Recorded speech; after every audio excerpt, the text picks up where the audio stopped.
सब गोपी गाती जा रही हैं, नजर घुमाती जा रही हैं, कहती तो जा रही हैं कोई दही ले लो, अरे कोई घी ले लो, अरे कोई मक्खन ले लो, लेकिन अपनी नजर को घुमाती भी चल रही हैं कहीं से श्याम सुंदर आ जाए। वृंदावन निकल गयो, यमुना पार करके माठ पहुंच गए, लेकिन अभी तक श्याम सुंदर के दर्शन ना भय। किशोरी जी बोली मैं यहीं बैठी हूं, अब तुम लोग जाओ, जाकर के विक्रय करके आओ, शाम को लौट के फिर चल देंगे। कन्हैया तो दिखे नहीं। अच्छा श्यामा जी आप विराजो, हम अभी आम हैं। सब गोपी गई, पूरे माठ में घूम के आई। महाराज एक व्यक्ति ने भी दही ना खरीदो, एक न घी ना खरीदो। आज तो ऐसो दिन गयो गोपिन को, ना तो लाल जी के दर्शन भये, ना कुछ विक्रय भयो। सब बड़ी दुखी है गई। अरे कोई यहाँ तो यूं ना पूछ रहा तुम्हारा दही कैसो है, कहा भाव है, घी कितने को है। बोले दही घी की तो बहुत दूर की बात, कोई हमारे मोहते यूं ना पूछ रहा कि भाई तेरे दांत कितने हैं, कहाँ ते आई है। कोई झूठे को ना पूछ रहा, इतना बुरा काम है, दोबारा कभी ना आमेंगी यहाँ पे। ठाकुर जी के विवाह स्थली के पास में ही है माठ, भांडीर वन के पास। सायकालीन को समय है गयो। सब गोपी बोली अब वापस चलो, किशोरी जी श्रम है रहे हो, आज हमने एक और अपराध कर दियो, किशोरी जी और ले आए संग में। सब गोपिन को संग लेकर के श्यामा जी को जैसे ही पार करवे के काजे जान लगी, अटारी पे चढ़ करके देखी तो महाराज यमुना जी में एक भी नौका नहीं है, दूर दूर तक कोई भी मल्हा ना दिख रहा है पार करवे वारो। किशोरी जी ने पूछी कहा भयो, बोले अरे श्यामा जी आज तो बड़ो विचित्र भयो। बोले कहा, बोले एक भी नौका ना है, एक भी पार करवावे वारो मला ना खड़ो, कैसे जाएंगी हम। अभी तो बहुत दूर है, परेशान हो, यहाँ से वृंदावन जामेंगे, फिर वृंदावन से आगे जामेंगे, अरे बहुत समय लग जाएगा। आज तो ब्रजभानु जी बहुत डांटेंगे, कीर्ति मैया बहुत मारेगी, कहां लेके गई छोरी है, कैसे जामे पल्ली पार। किशोरी जी बोली एक बार और चढ़ के देखो, शायद कोई मिल जाए। गोपी गई अटारी पे चढ़ करके दूर दूर तक दृष्टि घुमा करके देख रही हैं, लेकिन एक भी नौका नहीं, एक भी मल्हार नहीं मिला। इतने में ही दूर नेक सी नौका, और वह नेक सी नौका में बटुआ से कन्हैया, छोटे से लाला, अरे बैठे बटुआ से मोड़े के। हमारे यहाँ ब्रज में बटुआ से मोड़े को मतलब बहुत मलूक। कोई बालक जन्म ले तो सब देखवे जामे, अरे कैसो है लाला, बोले ऐसा बटुआ से मोड़े को। बटुआ कहते के हाँ पर्स से कहें, वाह भैया सब जाने समझन हमारी। पर्स से कहें बटुआ से मोड़े को मतलब, बोले जब खुलेगो, जब बड़ो होगो तो खूब सारो धन देगो, या हमारे कहें बटुआ से मोड़े को।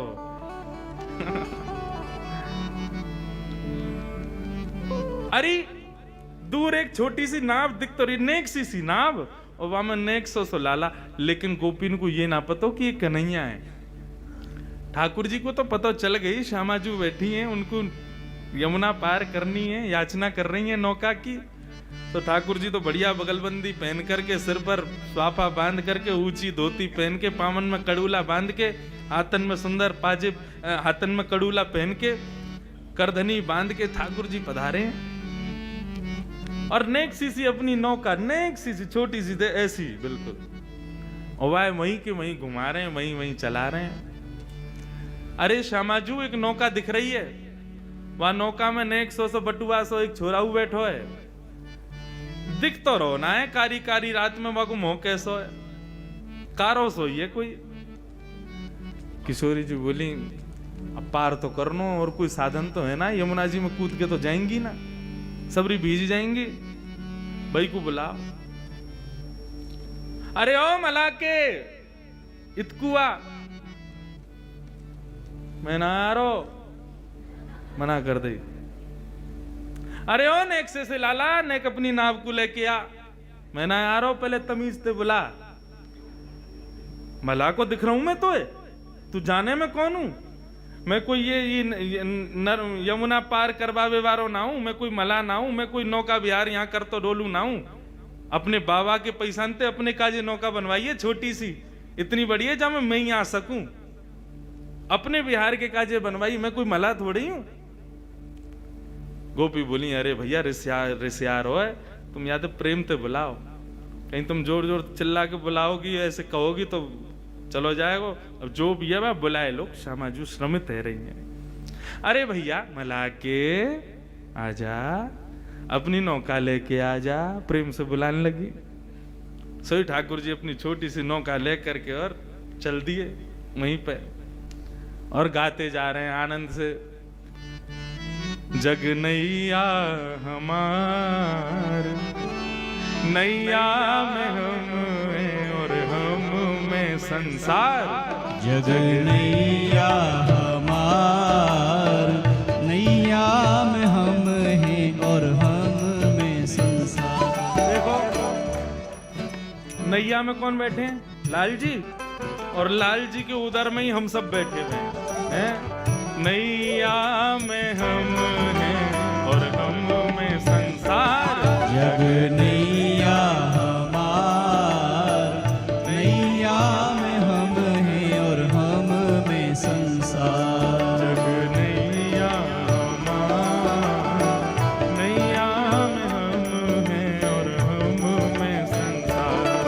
जग नैया हमार, नैया में हम हैं और हम में संसार। ओ हम, ठाकुर जी कह रहे हैं हम ही बटोई, हम ही खेवन पार, हम ही सब कछु, नदी भी हम हैं, किनारों भी हम हैं, नदी पार करावे वाले भी हम हैं, सब कछु हम ही हैं, करें बिन पैसा पार। नैया में हम हैं और हम में संसार। ठाकुर जी बुला रही हैं गोपियां, नौका चला रहे हैं, और यही गा गा करके कभी नाचन लग जाएं, कभी नौका के पतवारे उठा करके गोपी इनको दिखाने लग जाएं। गोपी थोड़ी पे हाथ धर के बैठी हैं, कितनो समय लगा रहो यहाँ आवे में, जिन कैसो हमें मल्हा मिलो आज। राधा रानी बोली अब जैसो भी है आन दो, पार करनो जल्दी बरसाने जानो। ठाकुर जी 2 घंटा में तो आए, नाचते कूदते आनंद करते, कभी नाचन लगे कभी कछू करें, पहुंच गए। गोपी बोली हाँ भैया पार करेगो? बोले नहीं करूंगा। अरे कर दे भैया, तेरे हाथ जोड़ रही हैं, हम अकेली पड़ गई हैं, हमारी श्यामाजू विराजी, हमें बहुत दूर जानो, पार कर दे। तो बोले तन पहनाए लत्ता, चल दिए कलकत्ता, पार करनो है कछु तो देनो पड़ेगा, कहा दोगी? बोले कहा चाहिए तू ही बता। बोले एक तो पहली बात, ये जितनी भी मुंह को दिख रही कहाँ है, ये सबरी तो मेरी नैया में बैठे, छोटी सी नाव मेरी, वहां में इतनी सबरी बैठ जाएंगी कहीं डूब गई तो? मैं तो अपने काजे बनवाई है, विषम परिस्थिति तुम्हारी हमारे देख के मैं आगे हूं, इतनी ने तो ना बैठाऊंगा मैं। अरे भैया सबन को पार करना पड़ेगा। बोले ना तुम सबन को ना बैठाऊंगा, तुम सबन की जो सरदारनी है वाकू बैठा लूंगा, एक है पार करूंगा बस, इतने इनको ठेका थोड़ी लिया मैंने। गोपी बोली मुंह तो जाके मन को भाव बढ़िया ना लग रहा, ये मला बड़ो विचित्र है, कुदृष्टि डाल लो हमारी किशोरी जी पे। सखी बोली अरे काम ने करवावे के काजे सबन को बाप बनाना पड़े, नेक देर को या की बात मान ले, कहा बुराई है। किशोरी जी को नाम दे देंगे, फिर धीरे धीरे हम चढ़ जाएंगी सबरी नाम में। हाँ भाई अपनी सरदार नहीं लिया, वाकू पार कर दूंगा बस, बाकी तुम लोग अपनो देख लियो कैसे तुम्हें करना है। बोली रुको हम पूछ के मैं सब गई, जाके किशोरी जी से कहें कि आ तो गो यूं कह रहा है कि आप ब्रजभाषा समझ रहे हैं ना, आ तो गए लेकिन यूं कह रहा है कि आपको पार करेगो। किशोरी जी बोली मैं अकेली नहीं जाऊंगी, जन कौन है कहाँ को है कैसो है। बोले वो तो हमें पता है, लेकिन किशोरी जी अब मान जाओ, कैसे जाएंगे इतनी रात में, दूर दूर तक कोई नौका ही ना है, यमुना जी तो पार करनी है ना, आप कृपा करो। किशोरी जी बोली अच्छा ठीक है तुम कह रही हो तो फिर मैं चढ़ू ना। बोले तुम चढ़ो, फिर संग संग तो हम चढ़े ही जाएंगी, और नेक दूर नाव निकरी नहीं कि हम सबरी कूद जाएंगी भाई में, फिर तो पार करना ही पड़ेगा, फिर कहाँ जाएगा लेके। किशोरी जी जैसे ही आई, ठाकुर जी ने दूर से ही उनके मुखमंडल को देखो है, आहा, देख करके वही न्योछावर है गए, प्रणाम करने लगे। जैसे किशोरी जी पधारी, जैसी नौका में चरण लगी, ठाकुर जी बोले रुको रुको रुको रुको रुको, अभी ऐसे सीधे ना जाओगी आप नौका में। तो बोले पहले आपके चरणन को धो दूं मैं, अपने हाथन से चरणन को धोऊंगो, तभी नौका में बैठाऊंगो। सब गोपी बोली तू बड़ी मनमानी कर रहा हो भैया अपनी। बोले देख, मुझ को तुमसे और कछु दक्षिणा नहीं चाहिए, मुझको यही दक्षिणा चाहिए, ये तुम्हारी जो सरदारनी है ना, या के मतलब तुम्हारी जो सरताज है, तुम्हारी जो अधिष्ठात्री है, या के चरणन को मैं धोऊंगा, चरणन को धो करके तभी याकू अनुमति दूंगा अपनी नौका में चढ़वे के। सब गोपी किशोरी जी से बोली, किशोरी जी निवेदन कर रहा है आपके चरणन को धोनो चाहवे, आज्ञा करो। कहा करें, अरे जन कौन है, कहां को है, कैसे है, मैं तो जानू ना हूं, याकू कैसे अपने पामन को स्पर्श करन दूं। सब गोपी बोली किशोरी जी और कोई हम पे उपचार भी तो ना है, यही करना पड़ेगा, अब आप स्वीकार कर लो, मान जाओ। किशोरी जी बोली अच्छा ठीक है, तुम लोगन के काजे मान जाऊं। किशोरी जी ने अपनो दोनों चरण आगे किए, ले भैया धो ले। ठाकुर जी ने पहले तो बढ़िया सुंदर सो एक गड्ढा कियो, और गड्ढा करके वहां में किशोरी जी को एक पाम आ सके इतना ही बड़ो कियो, वहां में किशोरी जी ने एक चरण पधरा दियो। ठाकुर जी यमुना जल लाला में अपने अंजलि में भर भर के लामे, और ला करके श्री किशोरी जी के सुंदर चरणन को प्रक्षालन कर रहे हैं। किशोरी जी एक चरण से खड़ी हैं और एक चरण को ऊपर उठाए रखो, तो बार बार किशोरी जी को जो श्री अंग है वो ऐसे झूल रहे हो है कि अभी मानो जैसे कहीं गिर ना जाएं। तो गोपी जब संग में आ जाएं हाथ पकड़ के, ठाकुर जी बोले कोई पकड़े को नहीं, हम जिनके चरण छू रहे हैं, जिनके चरण धो रहे हैं, केवल उन्हीं के चरण, उन्हीं को ही पूरा अंग होना चाहिए। बस तुम लोगों ने स्पर्श किया तो तुम्हारे चरण धुले, ऐसा मानो जा सके, तुम लोग दूर रहो। ललिता विशाखा बोली अरे शर्म ना आ रही तो पता हो कौन के पाम धो रहा है, एक पाम ते खड़ी है, एक पाम देख ऊपर कर रखो, कितनो श्रम है रो उन्हें। श्री ठाकुर जी ने अपना दूसरा हाथ बढ़ा करके जो किशोरी जी ने अपना पाम उठा रखो वाके नीचे अपने हाथ लगाती है, एक हाथ से प्रक्षालन कर रहे हो, दूसरे हाथ से दूसरे चरण को किशोरी जी को अपने हस्त कमल पर लेकर के बैठे और बोले हे किशोरी जी आप गिरोगी नहीं, घबराओ मत, आप दोनों वरदहस्त मेरे शीश पर रख लो और खड़ी है जाओ। किशोरी जी ने अपने दोनों वरदहस्त ठाकुर जी के सिर पर रखे हैं, एक चरण को धो रहे हैं, दूसरा चरण हाथ में ले रखो है। आहा, श्री परमानंद दास जी याद दृश्य को देखें, कितना सुंदर भाव कह रहे हैं। सब लोग गाना, धन धन राधिका के चरण, धन धन राधिका के। ठाकुर जी सब गोपियां देख रही हैं, ठाकुर जी चरण धो रहे हैं। चरण धोने के बाद ठाकुर जी अपनी अंजलि में किशोरी जी के चरण जल को भर के आकाश में उड़ाते हैं, तीनों लोग पवित्र हो जाएं, मेरे सबरे जितने भी हैं पितर सबरे मुक्त है जाएं, ऐसा अनुभव करा रहे हैं उन गोपियों को।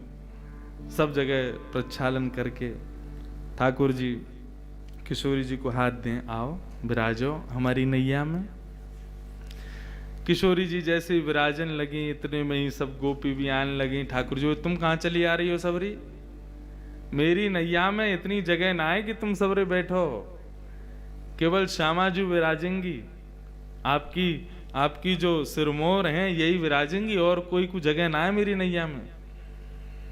सबरी सखी बोली अरे अरे भैया नेक दूर की तो बात है, नेक माँ को पार करना है, इतनी सी देर के काजे काई को नाटक करे। और महाराज लपक लपक करके सबरी गोपी चढ़ गई, एक दो तो ठाकुर जी की गोद में ही बैठ गई, जगह ही नहीं वहां में। कोई नीचे बैठी है, कोई कहीं बैठी है, कोई लटक के बैठी है। एक दो ठाकुर जी के ऊपर बैठ गई, ठाकुर जी दें थक्का, अब ही गिर दूंगा यहाँ पे। मेरी नेक सी नहीं है, वहां में सबरी बैठ गई है चढ़ चढ़ के।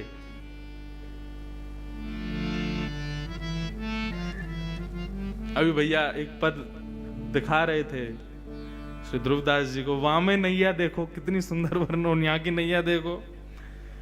ये पहलो नौका विहार है, बाकी बात तो फिर बहुत सुंदर सुंदर नौका आई, वहां में ठाकुर जी आनंद कर रहे हैं, वो सब है। लेकिन हमारे ब्रजवासी ब्रज के भाव सो तो ऐसे ही बता मैं। नेक सी नौका में सबरे बैठ गए। अब ठाकुर जी नौका चलाना शुरू किए। जैसी नौका नेक दूर गई अपने स्थान से, नेक दूर जाते ही ठाकुर जी तो उबासी लेने लगे जोर जोर की। कभी यहाँ कुओं में, कभी वहां कुओं में। गोपी बोली कहा भैया तेने पतवार क्यों छोड़ दी, चला काई कुनारो? बोले वो कहा मुंह को भूख लग रही है बहुत जोर से, और जब तक मुंह को भोजन नहीं मिलेगा तब तक मैं आगे नौका कैसे लेके जाऊं। गोपी बोली अब या बीच भंवर में तो को भोजन कहां तिला में। बोले तुम सबन पे जो ये मटकी रखी कहाँ है, तुम्हारा घी दूध दही कछु बिकोना है ना, लाओ खोल खोल के सबरे धरो मेरे आगे। पहले पेट पूजा हो गई, तभी मुंह में बल आवेगा, तभी नौका चलेगी। अकेली नौका छोटी सी मेरी, बाकू तो मैं कैसे चला लूं, बा में तुम सबरी बैठ गई हो मोटी मोटी सी, तो फिर कैसे चले आगे। कछु खवाओ पहले मुंह को। सब आनंद भी ले रही हैं, सबन ने अपनी अपनी मटकी खोल दी। बोले बिको तो कछु है ना है, चलो यही धर दो जाके सामने। हाँ कहीं पतो चली पल्लंगू पहुंच गए होके कछु द्रव्य दो तो हम कहते देंगे, हमने दही तो दे दियो तो है। सबन ने खोल खोल के ठाकुर जी के आगे धर दियो। ठाकुर जी टेढ़ी सी नजर करने लगे। तुम्हें पता ना है मैं अपनी मैया को बहुत लाड़ लाऊं, अपने हाथन से ना पाऊं, मुंह को पवानो पड़े। गोपी बोली भैया ऐसा मला पहली बार मिलो है, पीछे ही पड़ गो है। सब गोपियां आने लगी आकर के अपने हाथन से। ठाकुर जी बोले तुम में तो बदबू आ रही, तुम सबरी हटो, तुम्हारे हाथन से नहीं पाऊंगा। तो बोले वो जो बैठी कहाँ है सामने गौर वरण, उनके हाथन से पाऊंगा। गोपी बोली अब फेंक देंगी जमुना जी में, जो मन में आ रहा हो सो करते जा रहा हो। उनके चरण धोले, उनके हाथे सिर पे धरवा ले, सब काम न कर रहा, अब यूं करो उनके हाथन से पाऊंगा। ठाकुर जी बोले तो फिर नहीं पाऊंगा। बोले मत पावे। बोले तो ठीक है फिर हम सो रहे हैं, अपने आप चला लियो नौका को। सब गोपी बोली कहा करें भैया, ये तो ऐसे माने को ना है, या को तो नवनीत चाहिए और श्री किशोरी जी के हाथन से ही पावेगो। आहा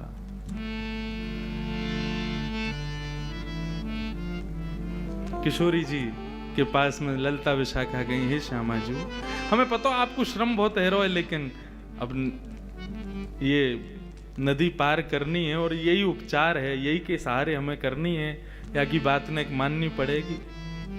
पल्लंग को जाकर के और जैसे ही हम नौका में से उतर जाएंगे, या को सबक तो हम सिखाएंगे जरूर, लेकिन हे श्यामा जी नेक आपको आज हमारी वजह से सुबह से बहुत श्रम हुआ, हम आपकी खूब सेवा करेंगे। नेक एक बात और मान लो, किशोरी जी बोली कहा अपने हाथन सुनने की आकू माखन और दही ये सब पवाए दो।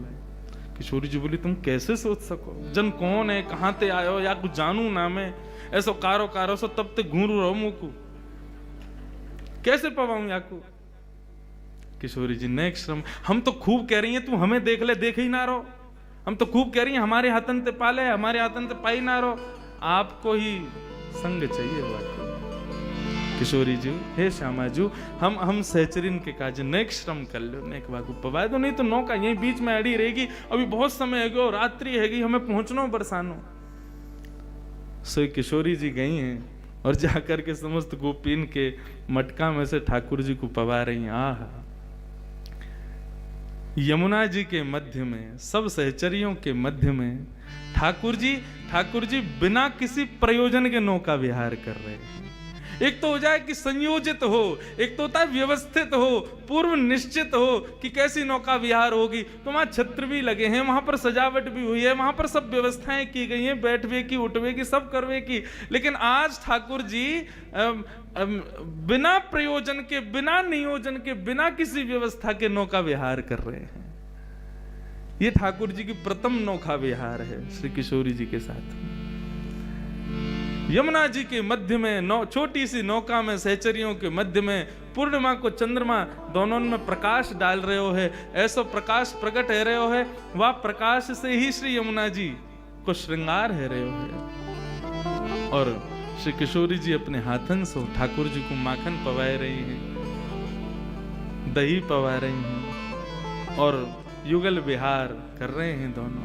यमुना पर जितने घाट हैं सबका दर्शन करते, सहज ही ठाकुर जी सबका दर्शन करा रहे हैं। अब विश्राम घाट आगे हो, अब केसी घाट आगे हो, जबकि गोकुल से, माट से बस नेक पार करो सामने वृंदावन। लेकिन ठाकुर जी तो आज पूरा नौका विहार कर रहे हैं श्री किशोरी जी के संग, सब सहचरिन के संग, सबके संग आनंद करते हुए जा रहे हैं। गोपी ठाकुर जी से कहने लगी, अरे भैया बड़ी धीरे धीरे नाव चलाए रहो है, लेकिन जल्दी कर ले, अब तेरो पेटो भर गो, अब तो इन्हें जैसे कहीं माखन खवाए दियो, दही खवा दी, सब प्रकार की तेरी सेवा कर दी, अब तो उन्हें जल्दी जल्दी चला। ठाकुर जी 2 बार चला में और चला के फिर रुक जाए। बोले कहा भयो? बोले ऊर्जा खत्म है गई है मेरी। बोले कैसे मिलेगी तेरी ऊर्जा? बोले तुम सब मेरे सामने ते हटो, जो गोरी सी है ना, सलोनी सी, उनको मेरे सामने बैठाए दो, वो मुंह को दिखती रहेंगी तो मुंह को ऐसा लगा को मुंह को ऊर्जा मिल रही, मैं जल्दी जल्दी ले चलूंगा ना। सब गई किशोरी जू यूं कह रहा है कि आप बाके सामने बैठ जाओ, आपको देखत देखत फिर नाव चलावे। वो किशोरी जी बोली, आज तुम कहा का करवाओगी मुझसे? मेरे हाथन से माखन खवाए दियो, अब कह रही हो बाके सामने जाके बैठ जाऊं मैं, मुंह को देख के नाव चलावे को। किशोरी जू, यदि ये यमुना ना होती, बीच भंवर में नाव नहीं होती और रात्रि को अंधियारो नहीं होता, हम आपको कछु नहीं करन देती, लेकिन आज कृपा करो बैठ जाओ ना, नेक देर की तो बात है, अभी पहुंचावे। किशोरी जी उठ करके आई और आकर के श्याम सुंदर के सामने बैठ गई, लेकिन टेढ़ी सी नजर करके बैठी, देख नहीं रही कन्हैया को। गोपी बोली, हाँ भाई अब चला, देख ले, सामने बैठ गई है तेरे। ठाकुर जी 2 बार चला में फिर रुक गए। सबरी आई, बोले अब का है गो, अब काई को रुक गए हो? ठाकुर जी बोले, इनसे कहो ये भी मुंह को देखें, ये भी मेरी ओर निहारें और मेरी नेत्रन में देखें, तब चलाऊंगा नाव। देख तेरी बहुत है रही है, देख ले, तू बहुत ज्यादा कर रहा है, तू जाने ना है कौन है ये तेरे सामने बैठी कहाँ है, और बार बार बेर बेर तू अपने मन की मनमानी करवा रहा है, तू जाने ना है अभी इनको। बोले ये कोई भी हो, तुम कोई भी हो, अपनी स्थिति देख लियो, तुम कहाँ हो, मैं तो कूद जाऊंगा, तैर के पार कर जाऊंगा, आती रही हूं फिर अपने आप। और मुझको तो वैसे भी बहुत नींद आ रही है, मैं अभी सो जाऊं, इनते कह दो यदि ये चाहे कि मुझको नींद नहीं आवे तो मुझको देखती रहे। सब गई है श्यामा जी, वो कह रहा है कि आप वाक की तरफ देखो, न वाक के नेत्रन में देख लो। किशोरी जी बोली, तुम बहुत गलत कर रही हो आज मेरे संग। जन कौन है, कहाँ को है, कैसो, या के आचार विचार भाव सब बुरे हैं, जब ते आयो कछु ऐसे उल्टे काम कर रहा है, अब याके नेत्रन में देखवे को कह रही हो, नेक देख लो। किशोरी जी ने नजर उठा करके जैसे ही श्याम सुंदर को देखो, ठाकुर जी मुस्कुराने लगे, बोला अब ठीक है, अब चलाऊंगा नाव को। एक दूर चल करके लाए, नेक नाव आगे की बढ़ी।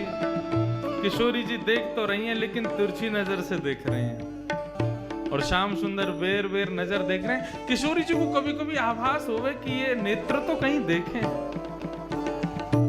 ये जा तरीका ते अपने कटाक्ष नेत्रन को घुमावे, ऐसा लगे कि आपको कहीं देखो है मैंने, लेकिन फिर मन को भाव समझा में, वो थोड़ी ऐसा क्या, ये तो कोई कुभाव वारो है, जब से आयो ऐसी बुरी नजरन से मुंह को देख लो। देखो निहाना 2 भाव चल रहे हैं, एक भाव कथानक अलग विषय की नौका यात्रा चल रही है और पद के भाव से एक अलग नौका यात्रा चल रही, दो नौका यात्रा एक संग चल रही हैं। यहाँ पर जो कथानक कही जा रही है वो नौका यात्रा एक ब्रज के भाव की नौका यात्रा है, जहाँ पर किशोरी जी को नहीं पता कि ये श्याम सुंदर हैं, ये व्यवस्थाएं, ये सब कुछ भी नहीं है, केवल नौका विहार है। लेकिन ये उस श्रेष्ठ नौका विहार का ही प्रारंभ है, उसका ही प्रयोजन है, उसका ही प्रारंभ करता है। ठाकुर जी चलाते चलाते फिर से अपनी पतवार रोक दें। गोपी बोली अब का है गो, अब काई को रुको, मुंह पे चलना आ रही ना, अब तुम सबरी बहुत भारी हो, 2-4 कूद जाओ तब चलाऊंगा। गोपी गई, लाला तेने बहुत नेक नेक सी तेरी नाव है, लेकिन तेरी बात बहुत बड़ी बड़ी है। 1 घंटा ते एगो तो इतने नाटक कर रहा है, क्यों ना चला रहो ध्यान ते। अरे मैंने कही ना, मुझको भूख लग रही है, मुझको नींद आ रही है, मेरी ऊर्जा सी खत्म है कि मुंह पे ना चल रही ना। अब हम क्या करें बता, तू हमें बैठा ला। बोले मैं तो एक को बैठावे की कही, मुंह का पता ही मैं 1200 कन्हैया नेक 100 इतनो श्रम मोते करवा रही हो तुम सबरी। कोई को अगर वृंदावन में पता चल गई ना मैंने इतना श्रम किया है, सबरे आ जाएंगे कल तुम्हारे घर। अब लाला पता अब हम कहा करें, बीच में फंसे हुए। ठाकुर जी बोले एक काम करें, मुंह पे एक मंत्र आवे, वह मंत्र को मैं ये जो तुम्हारी ये है ना किशोरी जी, हाँ इनके कान में कह दूंगा।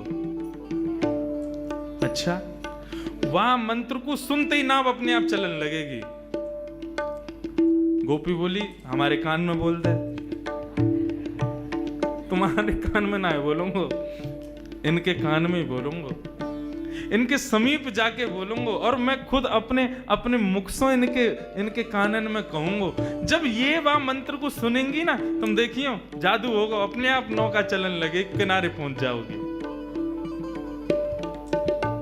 गोपी गई, किशोरी बोली अब कछु ना मानूंगी मैं, 1 घंटा ते है तुम्हें, कभी कछु कभी कछु कभी कछु, अब कहाँ है। किशोरी जी वो एक बात कह रहा, बाकी ने एक बात सुन लो। बोलो सुना ना, ना कान में कहेगो, कान में मेरे समीप आवेगो, ने कर ले। किशोरी जी बोली तुम लोग बहुत अनधिकारी चेष्टा कर रहे हो, तुम सबन के सहचरत्व को कहा है गए हो। जो मेरे सामने छोटे छोटे कीड़ा भी आ जा मैं कभी, तो तुम वाकू भी एक श्रम मान करके दूर कर दे हो। आज ये अनजान को मेरे समीप क्यों ला रही हो। सब सहचरी बोली हमें ऐसा पता होती कि ऐसी व्यवस्था अव्यवस्थित रह जाएगी, हम कभी ना करती किशोरी जी, लेकिन केवल अभी मरता कहाँ ना करे, ऐसी स्थिति में पड़े कि हमें करना पड़ेगा। हे श्री जी, हे श्यामा जी, आपके चरणन में बार बार प्रणाम करके कह रहे हैं, यदि आके मंत्र बोलवे तो नैया पार है जाए, हम 2 मिनट में उतर के हमें जल्दी बरसानो लेके जानो, आपको हमें चिंता है रही है, अम्मा बाबा आपकी प्रतीक्षा कर रहे होंगे। किशोरी जी बोली और कोई उपचार ना है, समीप आके कान में ही बोलेगा। बोले हाँ मेरे ही बोलेगा। बोले हम बे। ललता बोली मैं तो तब ही बैठी हूँ, मेरे पाम धो ले, मेरे हाथन सो खा ले, मुंह को देख ले, मेरे कान में बोल ले, मुंह को तो घास ना डाल रो, मुंह को तो देखे भी ना है। किशोरी जी बोली अच्छा कहो वासे, आए को कहे को कान में। ललता विशाखा बोली लाला चल, किशोरी जी बुला रही हैं और जल्दी ते मंत्र बोल दे, और एक क्षण में मंत्र बोल के दूर रह जाइयो, कहीं चिपक जाए वहीं बोलन लग जाए ना, फेंक देंगी तो जमुना जी में। हाँ बस नेक बोलूंगा, नेक बोलते ही दूर रह जाऊंगा। सबरी लेकर के गई, नेक सो कन्हैया। किशोरी जी देख रही जन पतो ना कौन है, कहाँ ते आए हो, कहाँ करवे में लग रहा है। किशोरी जी ने मुंह फुला करके कान अपनो आगे कियो, बोल ऐसे नहीं, प्रसन्नता में सुनो, मंत्र है सिद्ध कियो मेरे बाबा ने, वाकू प्रसन्नता से सुनोगी तो ही फलीभूत होगो। किशोरी जी मुस्कुराने लगी, अच्छा भैया बता दे, कान में बता। ठाकुर जी समीप जा रहे हैं और समीप जाकर के कान में मुख स्पर्श करा करके, हे कृष्ण मनोहारिणी, हे वृंदावनेश्वरी, हे कृष्ण मनोहारिणी। जैसे ही कृष्ण मनोहारिणी बोले हैं, श्री किशोरी जी को रोम रोम प्रफुल्लित है गयो, पूरा अंग झंकृत है गयो, नेत्रन में अश्रुपात जैसे प्रकट है गए हो। मुखमंडल देखने लगी, कौन हो तुम? ठाकुर जी बोले, मुझको नहीं पहचानी आप, सही से बताओ कौन हो तुम? इतने में ही समस्त गोपांगनाओं के मध्य में, पूर्णिमा की चंद्रमा की छांव में, श्री यमुना जी के मध्य में, किशोरी जी के सन्मुख ठाकुर जी ने जैसे ही अपनी पाग उतारी है, घुंघराले केश प्रकट है गए, मोर पिछ प्रकट है गयो, गले में वनमाल प्रकट है गई, वंशी प्रकट है गई, त्रिभंग लली ठाकुर जी को रूप प्रकट है गयो। जैसे ही त्रिभंग स्वरूप किशोरी जी ने दर्शन कियो है, समस्त गोपियां चरणन में प्रणाम कर रही हैं। यमुना जी प्रकट है करके श्री लाल जी के, श्री किशोरी जी के चरणन में बारंबार नतमस्तक है करके वंदन कर रही हैं। और ऐसी प्रथम नौका विहार की शोभा प्रकट भई है।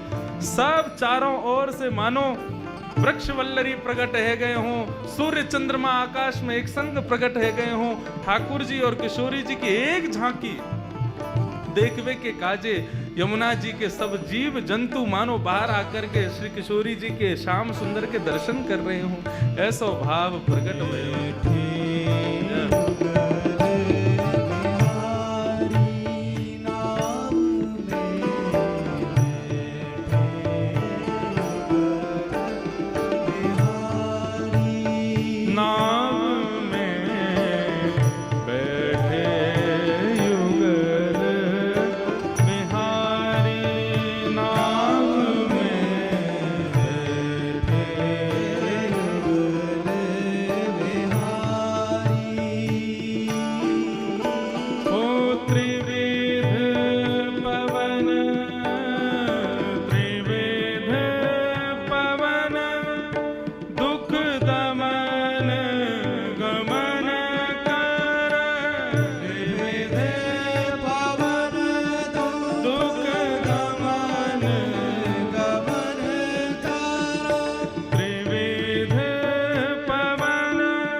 रास रासेश्वर भगवान की, श्री युगल बिहारी सरकार की, नौका बिहारी बिहारिणी जू सरकार की। ऐसी ठाकुर जी की मधुर नौका विहार। ठाकुर जी ने ऐसी मधुर लीला के संग किशोरी जी को अपनो रूप लखायो। ऐसो ना है कि किशोरी जी जाने ना है।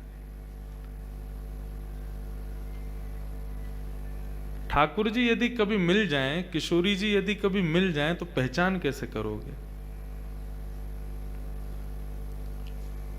कभी श्यामा जी सामने यदि रूप बदल के आ गए, ठाकुर जी आ गए, कैसे पहचानोगे कौन है?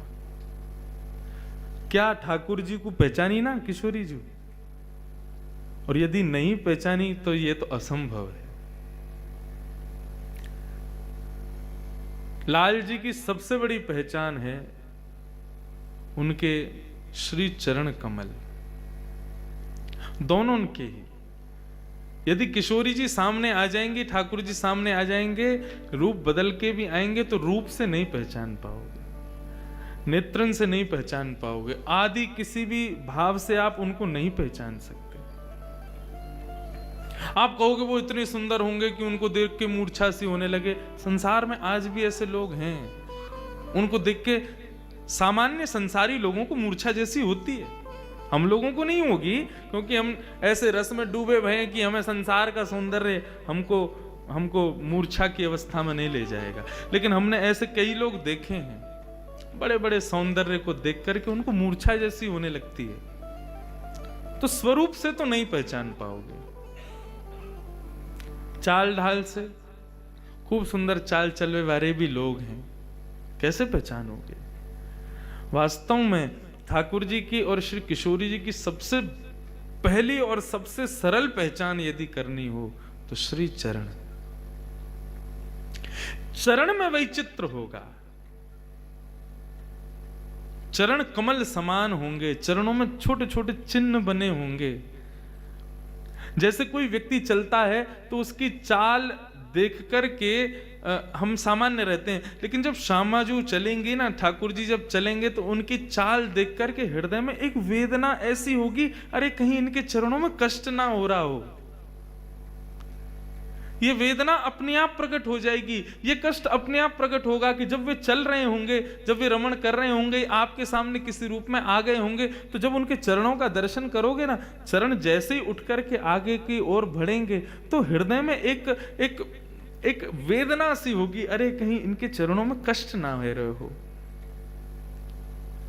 ठाकुर जी की यदि कभी पहचान करनी होगी, श्री किशोरी जी यदि कभी सन्मुख आएंगी, तो उनकी पहचान सबसे पहले श्री चरण से होगी। कैसे चरण है?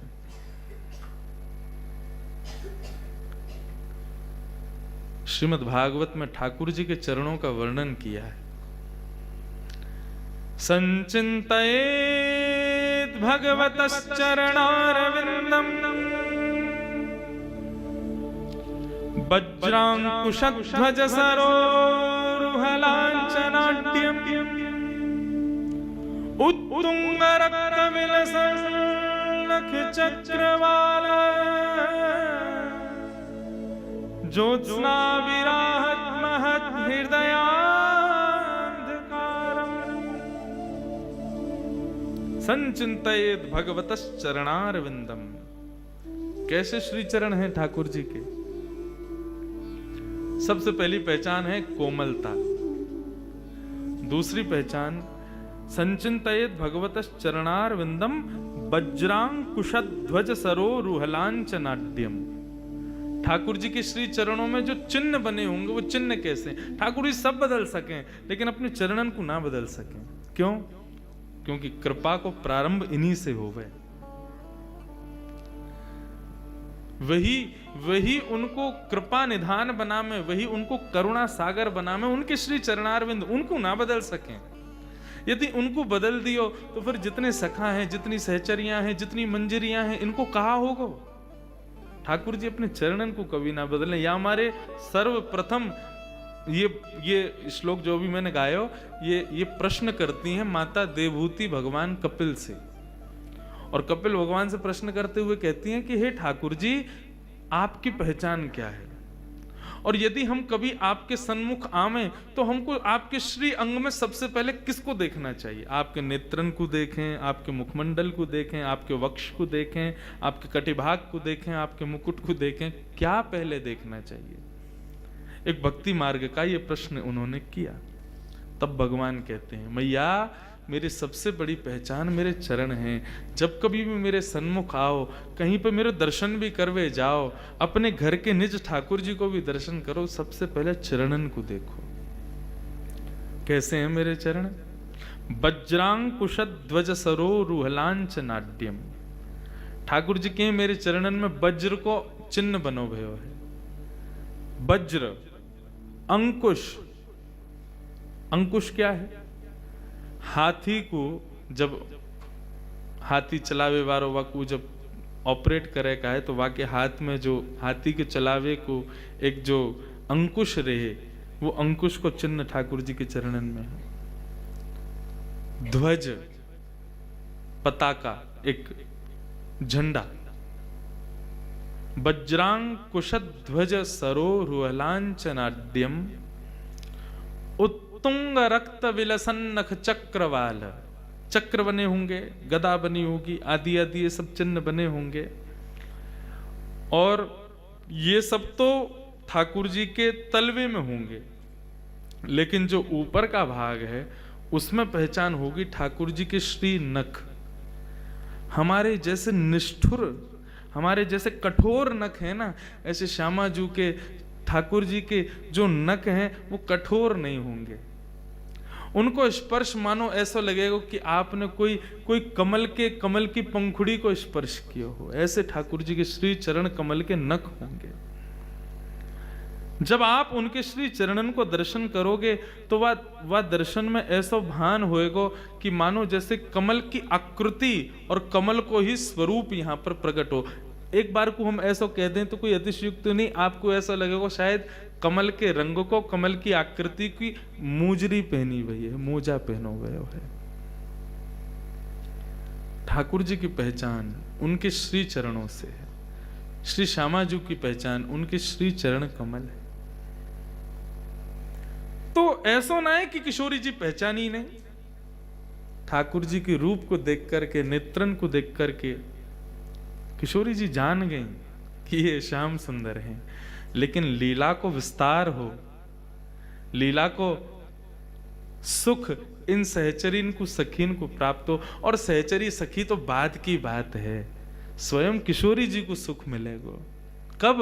बोले जब कन्हैया आगे से कहेंगे मुझ को ऐसा करनो है, हृदय में सुख तो मिलेगा कि कन्हैया की कहा इच्छा है। लेकिन जब मैं वाकू मना करूंगी, सब सखी आकर के मुझसे प्रार्थना करेंगे, अरे चलो, चल करके प्रणाम करो, ऐसा करो, वैसा करो, यही तो सुख है, यही लीला है, यही में दोनों को आनंद आवे, युगल बिहारी इनको सुख मिले।